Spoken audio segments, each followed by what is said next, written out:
Anthony, you're a long way from Cordova. 5 years ago, you were on the high school sidelines. Now on Monday, you're going to be coaching in the national championship game. How exciting is this right now?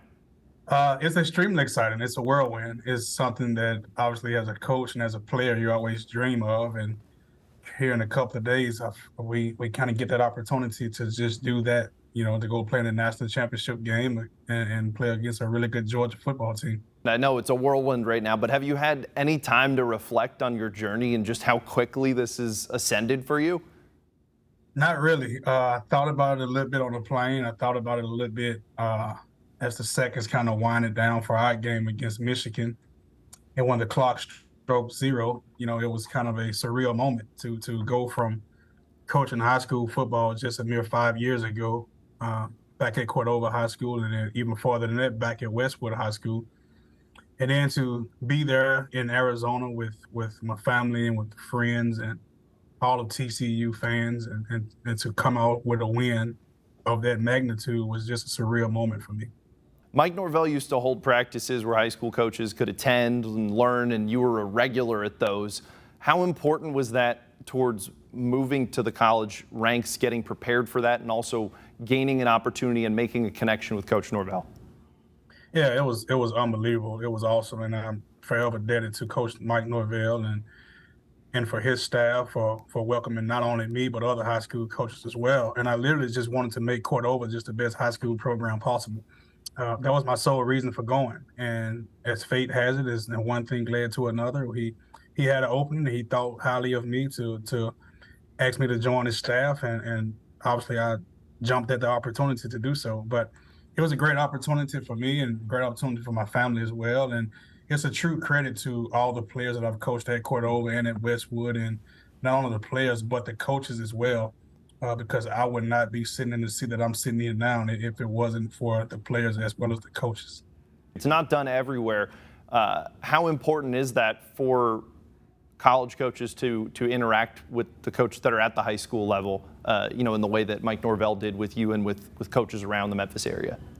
Yeah, I think it's huge. I think college coaches can learn a great deal from high school coaches. I've always said that I believe high school coaches are probably the best coaches in the country because they don't have the ability to have the resources that we have at the collegiate level. They can't go out there and, pick their own kids. They have to coach the kids that walk through the door. Their weight room is not as fancy. They don't probably have the nutrition that we have here at TCU and other college programs. And obviously, high school coaches can learn a great deal from college coaches as well, just seeing the organizational part of things. So I really think it's a balancing act. It's an act to where it's kind of the old adage of iron sharpens iron.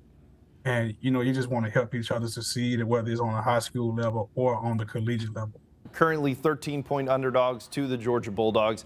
Do you like your team being in that environment, being, the overlooked team? Yeah, absolutely. We really don't pay attention to the numbers and what the odds are.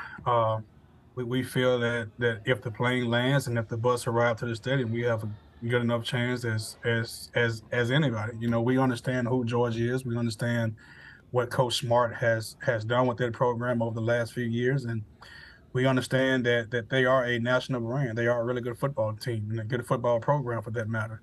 And we feel the same about our guys here at TCU as well. So we don't really get into the odds and the other predictions. We want to make sure that we play our best football that we can possibly play and just see where the chips may fall. And you and I talked about this before the semifinal games. There was a Memphis connection to each of the 4 CFP teams. What kind of statement is that about football players and football in general in the Memphis area? Yeah, I mean, I think it's a credit to the city of Memphis in general. I think that the city of Memphis has always been known for having special people, whether it's through athletics, whether it's through the entertainment industry, whether it's through education. Memphis is a city that's unique like it's no other, and I think recently here with high school football, people are starting to take notice of that. You look at some of the players that have come through the Memphis high school ranks, through the public and the private schools. Those guys have went on to the next level and have done a tremendous job. And I think not only does the credit go to the players, but it also should go to the high school coaches. I'm always very sympathetic to the high school coaches in Memphis because I once was a high school coach in Memphis, and those guys do a tremendous job day in and day out of working extremely hard for the players and for the high school community as a whole. So I think Memphis is right on par to being one of the best talent-rich areas in our country. From the high school sidelines to the national championship game, good luck on Monday. Anthony Jones Jr., Memphis is going to be behind you. Thank you so much.